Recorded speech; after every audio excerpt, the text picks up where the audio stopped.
Evening. Good morning. New Year. Happy New Year. Happy New Year. Thanks, Jamie.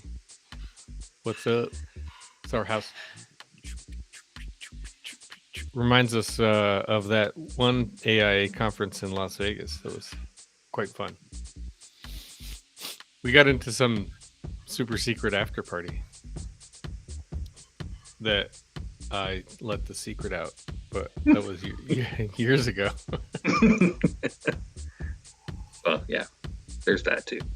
So yeah, had a lot of things we can't, what stays in what happens in Las Vegas gets talked about on the podcast. Because you went to see the Sphere. We didn't keep that one a secret, although you tried. Yeah, I tried. Well, I kept it a secret from you. Yeah, your best friend. Thanks a lot. Yeah, I know. Just long enough that I got the splash of it for the podcast. It was all for the podcast. Right. Yeah. I guess I'm a ruiner of surprises. So yeah, gotta avoid that. So I gotta sit nice and tall, so I fit right in the middle of my camera. Right there. So our friend of the show, Sam Jenkins, has caught up on all the episodes. He told me. Holy moly! Danielle's cousin. Yeah. Wow. You know what he did say is that he sends us chats from YouTube, and I don't think we're getting them. So I have a grievance against our Restream platform. If I'm not getting, we're not getting the full. Chats. We're not getting the full chat. That's yeah. Tisk. To well, you remember the last time we griped about stuff on air? It was the music, where they had like 5 options for the green room, and then now we've got like 32 or something like that. So we've got a bunch more for sure. Yeah. So thank you, I guess, for those that are in the Restream office listening. Maybe you can do something about that YouTube thing, and then we'll be happy again. Yeah. We like to wield power when we can, right? So, well, the normal Jamie background is different this week because he's not in his architectural magazine dungeon. he's on the road. Did you ever watch? I love how you're like architecture magazine dungeon. It's like I was like architecture magazine. I was wondering, like, I knew there was going to be a place like qualifier and all this. Yeah. Did not expect dungeon. Well, you keep it pretty dark in there, so yeah. We have been recording later than normal, so I've been working with the lights. Yeah, no offense. There's that daylight savings thing. I've got a lot of lighting issues myself. We could do that whole meme on daylight savings and like, oh my god, it's like 2:00 and it's dark out. Oh yeah. Yeah.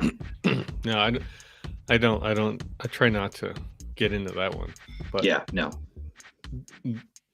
The other thing I forgot I was going to say now. So is that you were going to say something about the architecture magazine dungeon.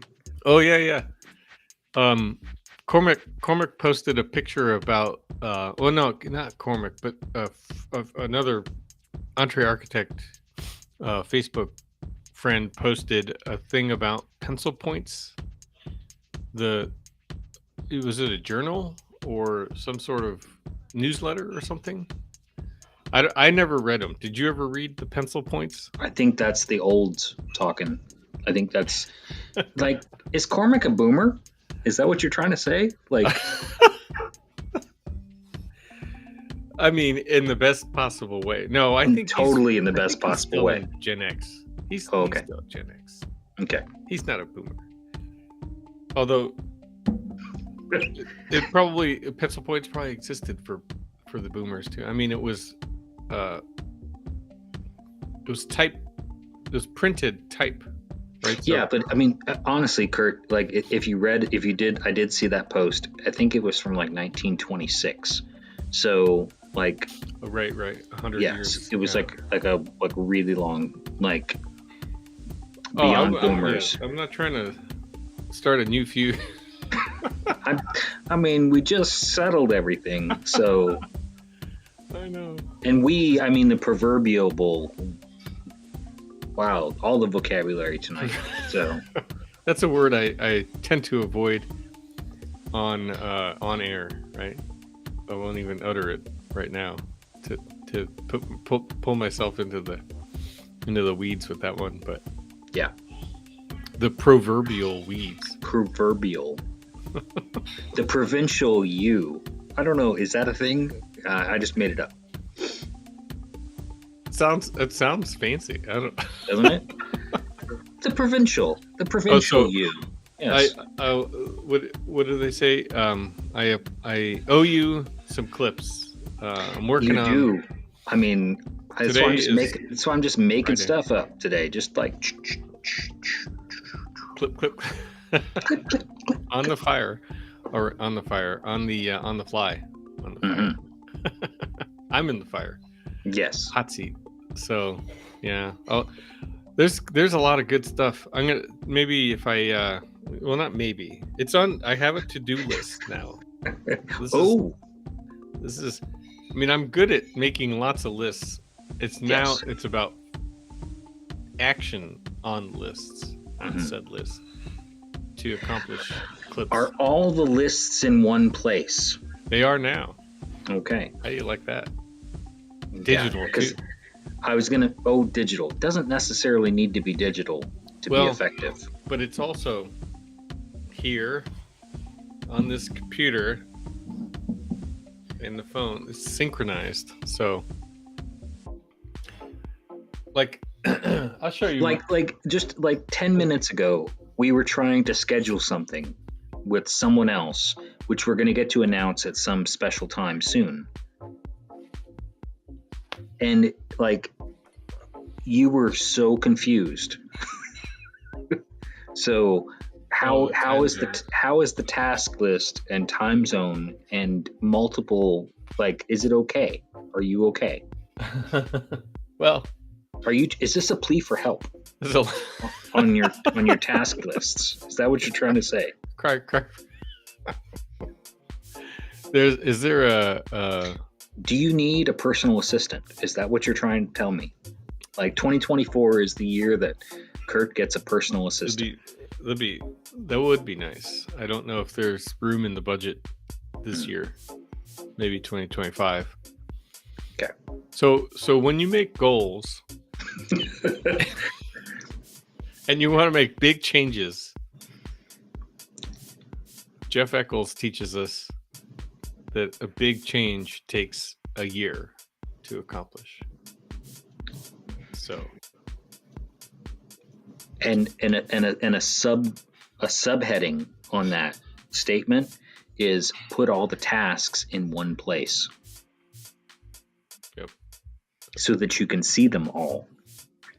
That's right. I have them all now in one.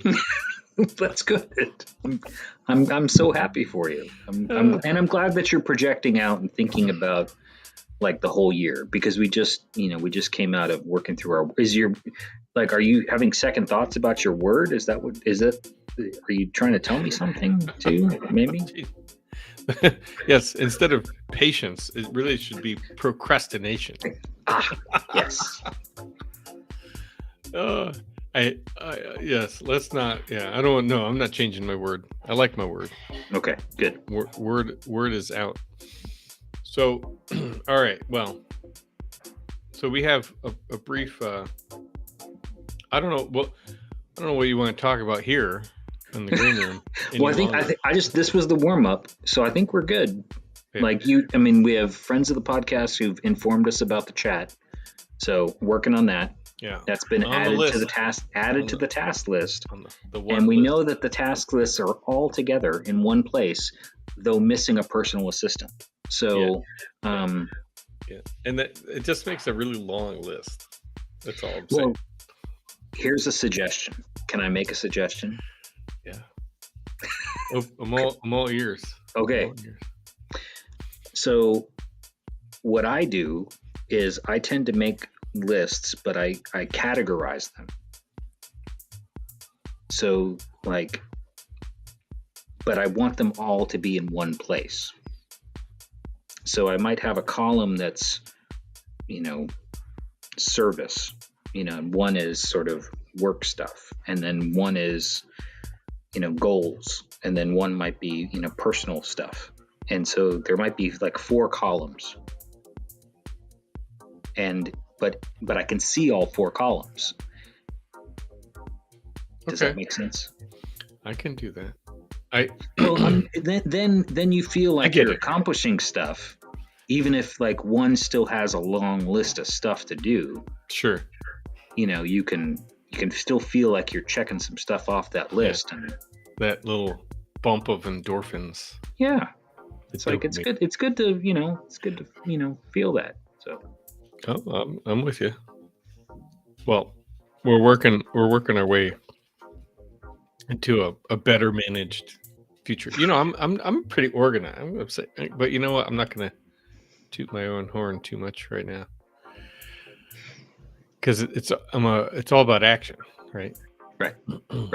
Do not say, or something like that. Yeah. So I think it's maybe time to cue it all up. Right. And let's go. Let's do it.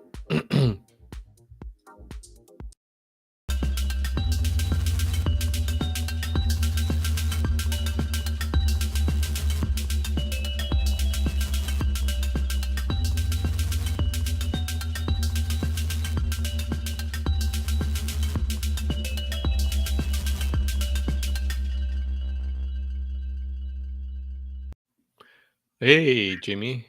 How's it going? Good. Hey. Hey. Hey. Happy New Year. Happy New Year. How long can one say Happy New Year in the new year? I like to go at least 2 weeks. 2 weeks. Mm-hmm.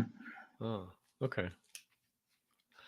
I mean, I'm definitely it still shows up in my emails to people. Yeah. This week, but I guess I can extend it out another week. Because it seems like everybody needs kind Some of that people little. are still off. Yeah. Work. Some people are still off, and some people just need a little more joy. So. I do like using it because it does help feel like,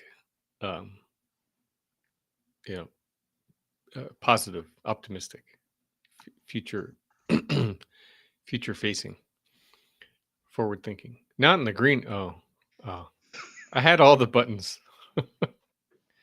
Now we're not. We're in the show.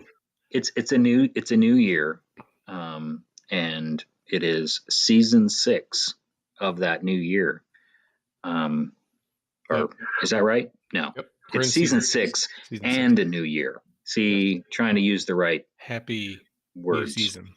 Yes, happy new season to you as well. I like that. Now, one thing that didn't make the list, we were talking about lists, productivity in the green room, which was just a minute ago. Yes, is a new intro and outro video, and it's that's not yet. It's TBD, to be completed. Yeah. that's my sound effects. I thought that I would love to have sound effect buttons too. Yes. I don't know how. I'm sure there's a way. It's going to reveal my technical acumen or lack of acumen. Jamie's pulling out the words today. Well, it's a new year. You got a whole catalog of got to up the game. So, every year. So the one other point on that was, last week, which is the week before New Year, right? That Yes. week between Christmas and New Year. I thought I would actually get a lot of things done, and I might have gotten some things done, but more But you were like consolidating lists I did do without that. without the virtual assistant that we've talked Yep. about. Yep. Yeah. And I don't know. It just flew by that week. Yeah. Well, Although I my mean, new from all accounts, everyone that I sort of talked to, and then everyone that I saw posting things, friends, family, random people, just general sentiment. I think everybody was sort of really happy to see 2023 go. yeah, yeah. I saw some And things so, about that too. you know, and not that it was like a super terrible year, maybe. Yeah. I mean, like, but there was a lot of super terrible things that happened. I mean, not that we haven't had quite a few years of late like that. But yeah, I think everybody was just really kind of tired. And so to hear you say that, that week where you were like, Kurt's going to catch up on all things technology and, et cetera. And you didn't. Yep. I'm in that boat as well. So that's okay. Well, thanks. It is interesting. I agree. I've seen a lot of social media posts about basically, yeah, let's wrap up 23, be done. Um, and I guess subliminally, I must have been there too, because I anyway, I used to work all the days except for say the week between. And this year, I got my billings wrapped up even before Christmas, and I was like, yeah, yeah, let's just call it a year. But anyway, yeah, no, I'm in. I guess we're in the boat. So with that said, I And guess not changing any words. no, no, No word changes. we've So never done that, and yeah. and so far, I don't see a reason to start now. So Yeah. And for those who are listening to this episode here in the new year, episode 143, 142 actually was pretty good. I will say, as a start to our season 6, this is officially the second episode of season 6. The one that kicked this year off, I think we're pretty proud of. It definitely talked a little bit about process and technology and sort of the spirit of the podcast, and kind of where we find ourselves here in our the beginning of our 6th season. But it's also our opportunity. Kurt has alluded to this before, is that we try not to have too many themes that are um, you know not themes. I guess it's more of, we don't have too many like traditions related to the podcast. I can't think of a better word right now, but it's there's a couple things that we do. Every time I do that, as well, it's like I just get hung up in my mind when I hear that phrase come out of my mouth. But yeah, one of them that we enjoy is every year we do start off with our version of resolutions, and so those are in the last episode, which hopefully you'll go back and listen to and enjoy. But here we are, with a different episode, but going back to maybe a theme that we've wanted to bring back in a little bit more, with a little more substance and regularity this coming year. Last time we talked about AI and artificial intelligence, and how some of those different technologies, machine learning related to art and architecture, um, is gaining in momentum, but still in its infancy. And so we've did some experiments with that. But along those same lines, I think you have been doing some reading, which is pretty exciting. I've been trying to do a little bit more reading. That's a little bit of what I've been doing the last week and a half, is trying to catch up on some reading. Less sketching, more reading, which is kind of strange for me, admittedly. But I know that you had some thoughts on this, related to bringing out an old book and doing a reread, which is always sort of something I find myself. I find that hard to do. I don't know if it's something that you find yourself doing more of. Huh. I do. I do think about. I guess I'm becoming a little more familiar with the reread. I don't know. It's not just with this book. There was a couple of things. I mean, we've talked about them already in the either last year or the year before with some of the Erico and Moss books. I did some rereading on that, but I guess yeah, I'll turn on screen sharing. But yeah, I've been cracking open or re-cracking open Christopher Alexander's A Pattern Language, which last year, I believe last year for birthday or Christmas, I got uh, a copy. I had a copy long time ago. I think well, actually, most architecture students of our generation, let's say, would own a copy of this, but also um, may also own copies of the the two other sort of companion texts that Christopher Alexander wrote, which are a timeless way and the Oregon experience, or the timeless way of building, and then the Oregon experiment, which kind of anyway. So the timeless way of building comes first, then the pattern language, and then the Oregon experiment in sequence. Not to be confused with the Oregon Trail. Oregon Trail. So anyway, I've already last year when I received all three because I only owned pattern language as a student. So then I got all three for a holiday, either Christmas or my birthday. I read Oregon Experiment and the Timeless Way of Building at that time because I hadn't read those. I don't think I ever read those, but because we focused on pattern language as a student. So then this year, anyway, long story short, I have sort of reopened pattern language, and I can't exactly remember what really inspired me to crack it open, but there was something about.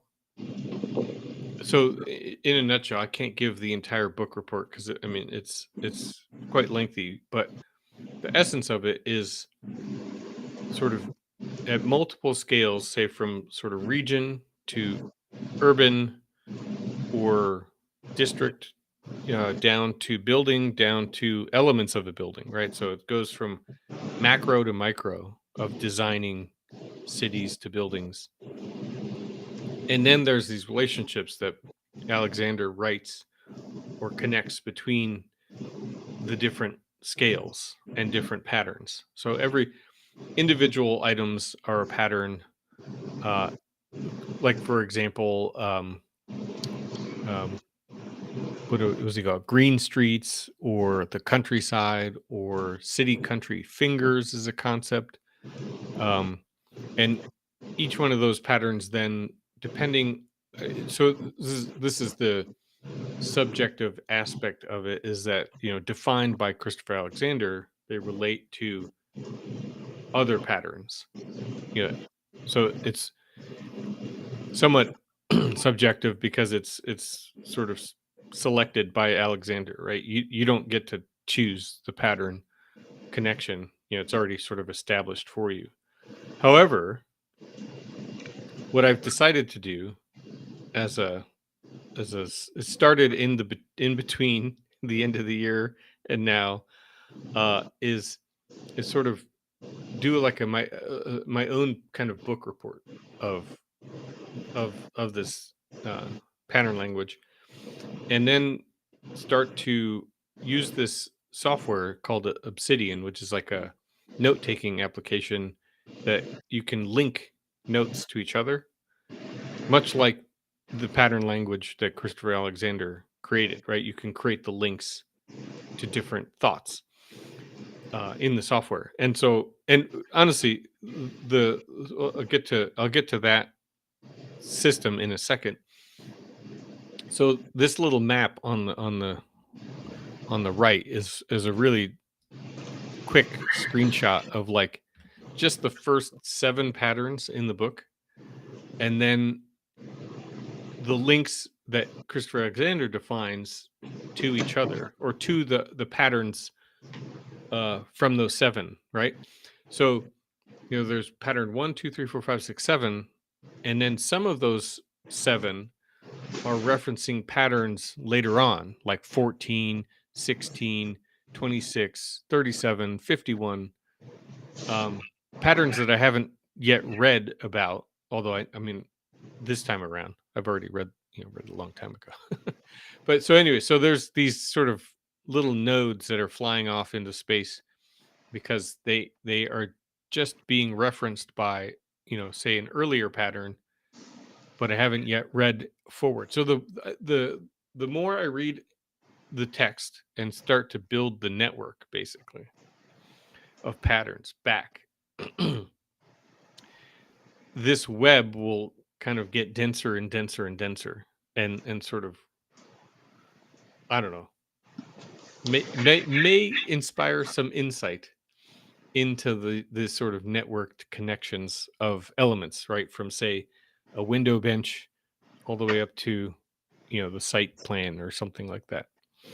Is this the? I'm just curious. You shared this with me, amidst embarking on this reread, and you have been. I mean, this isn't something that's sort of coming out of you know left field for you. I think this was really deliberate that you were trying to do this in terms of the note taking, and then sort of creating your own kind of mind map of this visual note system. Is this the first time you've used it? Yeah. Okay. Yeah. It's another new. Let's add things to the plate, but it also is where my list lives. Oh, It has the potential to be. So the software it's called Obsidian, and if you go to YouTube, there's like a billion videos about it. It's most commonly associated with a term called the second brain, right? So basically, downloading all of the ideas you have in your head and putting them, in notes, a sort of is this like filing. a dark Netflix series or something? Probably it probably exists in some fashion. However, the interesting thing that I've stumbled across is that the people that say develop software like this, these sort of linking things, because there's more than one, right? I just picked one. And people that are interested in this idea of a second brain, they are inspired by Christopher Alexander's A Pattern Language, but they're not architects. They're often, website, coders or software developers and people like that in the tech world. They seem to have picked up on the concept in the pattern language about these links. Now, it's not related to architecture, it's just related to the relationship between things, which Right. I find it a very fascinating in its own Well, way. it's a way of at a surface level. I think a surface take would be it's a way of organizing information. Yeah. But then I think it clearly goes a lot deeper than that in terms of it's tapping into both the note taking and sort of the thinking through the information, digesting the information, and pulling out the important pieces, the important facets of that information as a note or some nugget to remember, right? But then at the same time, it's also organizing it visually and not just organizing it visually, but then tying it to other notes and then allowing it to also grow organically so that it's not just a static piece of note. And I think that concept is really kind of interesting because that to me is something that when you describe this to me, where that sort of, kinship, for the tech world is to Christopher Alexander's work, it made sense. I mean, I think it's the things that, what it made me think of. And when I saw this for the first time, I was like, I think Kurt's been watching Minority Report, but excellent film. But it's things like that where there's these kind of it's the concepts of like neural nets and all this other stuff that people would kind of throw around. William Gibson, with all his neuromancer and early days of cyberpunk and stuff like that. But it was, how do you take really complex systems and then start to break them down into something that is accessible, and I'm not sure that this relates to everybody for absolutely sure, as a way. I'm sort of curious as you kind of run through this experiment, how useful you find it when you're done. Kind of almost that, if you're treating this as the second reading of the information for you, what happens when you're done and you use it as sort of a third, how does it influence the third reading? Yeah. Of that information? That's the part that I'm going to be kind of curious about, because it's I think it's really unique and I like it. I'm not sure that I'm ready for it, but at the same time I am, yeah. But from an experiment point of view, I am absolutely interested in what you're up to. Oh, thanks. Yeah, we can. Yeah, I really only wanted to introduce it briefly. And even I'm sure there's going to be a ton of questions that you still have, and anyone listening probably is like scratching their head, especially if they're not watching and can't see any of the diagrams. They're like, huh? Well, But I mean, zoom out for a second where you get both covers and your map, because I think that that's a pretty good, that was sort of an aha moment when you and I were talking about it the other day. Well, yeah, the funny part is that the book on the left, the cover is not one of Alexander's book, but it's somebody sort of analyzing Alexander's work. And the cover art actually has a very similar diagram to what the software sort of generates. And so it's very interesting. And I've never read this other book, which then basically gives me something new to read Right. afterward. But yeah, there's anyway, yeah. So for those that can see the screenshot, they can kind of catch up on, or at least get a sense of where we're going with it. But Well, yeah, because I think it also talks about, you're describing your initial stages of this process. And I think what we wanted to sort of dive into a little bit today was, this concept of process that really was at the very essence of what this podcast has been, where it's sort of peeling back the curtain, so to speak, on, two different architects and artists and creatives who are willing to talk about process, and in varying experiments. So you're taking it from a literary angle, which I think is really quite unique. And I mean, it's obviously a nonfiction text, so it's not like we're taking some, mapping some fictional story or something like that, which I think could be quite interesting too.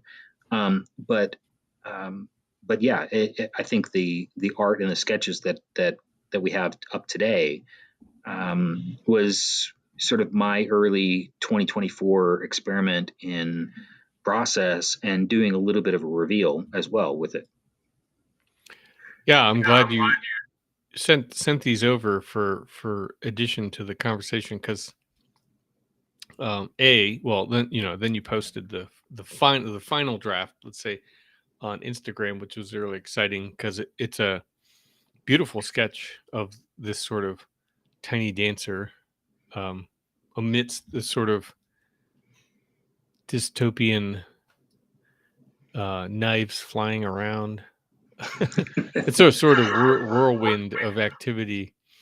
Um, but yeah, I don't know how often do you do you take pictures um, in in the process parts? I don't do it as much as I should. Yeah. And I think because I am traveling, I had um, earlier in the week, had sort of thought through. I was like, well, Kurt and I have been talking about, the process and things like that. And I was like, well, and I have a bunch of stuff with me. I have, pastels with me and watercolors and graphite. And so I have been doing some sketches. And in, and in the hopes that I would do a little bit more process stuff where I could, show a little bit more, maybe through a video or short segments. And I think that that's something that I'm going to be doing a lot more of. So this was sort of a little bit of prep work for that. But in this particular case, I just had an image in my mind and wanted to get it out. And so did it just as sort of static photos of the process so that we could talk a little bit about it on the podcast today. Yeah. I think you should make little videos or somehow turn this little triptych into something on social media. Yeah, I think people, we've talked about it before. People like the phrase, how the sausage is made, right? Behind the scenes, what's in the kitchen. And the one thing that I actually did something similar. It's not quite as elegant as your creation here, but I took my GoPro that I got, right, and I positioned it to watch me on my iPad redline a set of drawings, which is Oh, yeah. not the sexiest part of architecture, but another piece of process and the an aspect that has to happen, is part of completing projects and things like that. So Well, I think part of it too is, I mean, there is. It's not just as simple as sort of videotaping it as well. I mean, and you do want to, if you, these are not like high production value kind of, videos and things that we're talking about here, folks. But I think that, that we do have the ability to edit things, and we are trying to convey some information relatively quickly, right? I mean, people's attention spans or interest in the subject, is pretty limited, and but at the same time, I think the information, can be really um, informative, and I think and inspiring in some cases, and and I think what you're talking about with the red lines is sort of the same thing. It's it's the demystifying that process, right? It's probably why you did it. It's like, I wonder if I could pull this off, if I can demystify this aspect of the process that everybody knows about, but no one ever talks about, and certainly no one ever shows. And I think that that's, that is very akin to this. Is there's no pretension here. I mean, I picked sort of two pause points in a very quick sketch. One was using a graphite pencil, a fairly soft one at that, to just do the quick sketch of the ballerina in this pose. Very energetic, arch back, very, high energy in terms of this sort of static moment. But you can see that there's an explosion to get to this static moment, and the figure is picking up that static moment, right? But then the switching to the Conte crayon was to get the explosion, to get that actual movement that got to this, and sort of synthesizing both aspects together in one composition. And so I knew I needed to switch materials to do that and really kind of start to capture it, and sort of play with a little bit of tone and shadow, to kind of give the form of the figure a little bit more volume.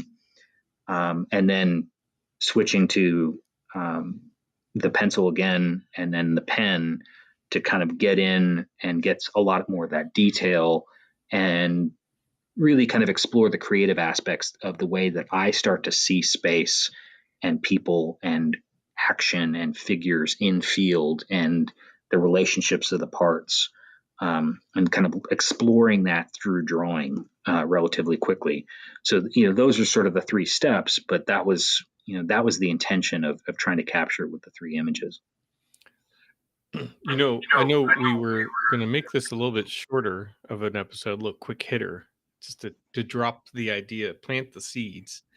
But there's something that just crossed my mind, which we've been teasing about or going back and forth on, is the Secret City at Mark Kistler, right? And when I mean, I could see the smile on your face, because when I stumbled across this NPR story that there's a documentary coming out, the episodes exist on YouTube, thank God, right? Thank YouTube. Yeah. And I watched one, and I know I would imagine subliminally, this is not maybe as overt uh, as it may seem, is the sort of objects that you place in space around, and in a sense seemingly contradictory to a little ballerina, right? These sort of dystopian sheet metal space junk stuff Mhm. flying around is driven by Secret City, and the fact that his whole premise on the show was to just draw. It Right. didn't matter what, but just take a half hour a day and enjoy the act of creating something, drawing something. Start somewhere, finish somewhere else, whatever, but use the creativity. And yeah. Well, and we did allude to it before. I think we'll probably take a whole episode and maybe kind of talk through it. But you're absolutely right. I think that early moment. I've talked before about not necessarily having art teachers or taking art classes. I've taken a couple, but not as many as one would think.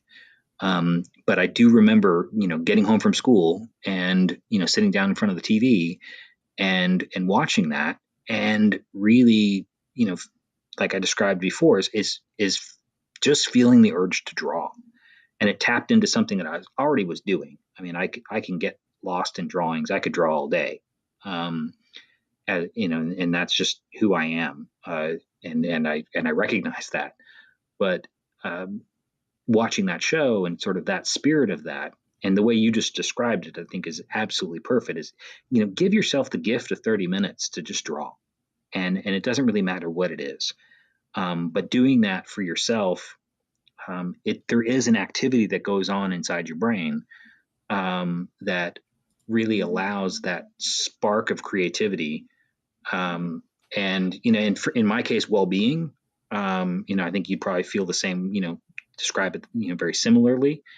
But I think that I've seen a few folks. I don't know, maybe it's that time of year, but there's a couple of other artists I follow on Instagram that they're sort of tapping into that same kind of sentiment, where it's like, give yourself 15, 20 minutes. Doesn't matter what you draw. And I'd encourage those who listen to the podcast, to try it. I think that's where that experiment that you just showed, came from for me. There was a little bit of pre-planning in terms of knowing I was going to use the materials that I was, but the subject matter and kind of that end result, the picture itself, that's from the imagination. The imagination station. Another Kistler thing. Yes. Anyway. Well, yeah, that's great. It's actually really as we mentioned last week, right? My closing final thought is how fun we are to do this for 5 years, but even in the sixth season, I'm feeling like just right at the beginning when we kicked it off, and how fun and crazy it was of an idea. So you know, I think throughout the trajectory, these little reminders, like the Kistler, Secret City, something else will come up. And we are totally doing like a Mystery Science Theater 3000 watching of Yeah, I don't. Secret City on the podcast. We're going to find a way. So Yeah, and I don't know the date. Yeah, yeah. Hopefully, we won't encounter any copyright. no, But there's certainly we'll not. figure out a way. But I got to figure out when that is. I'm dying to watch that. So yeah, it's really exciting. And anyway, so um, yeah, great sketch or sequence of sketches. And I look forward to seeing some more process, which it's inspiring me to carve out that 30 minutes more often. So people might see a little competition between Kurt and Jamie on sketches this year versus you know Jamie can't have all the fun. Cheers to that. Yeah, thanks. So all right. Well, catch you on the next one. Thanks, Jamie.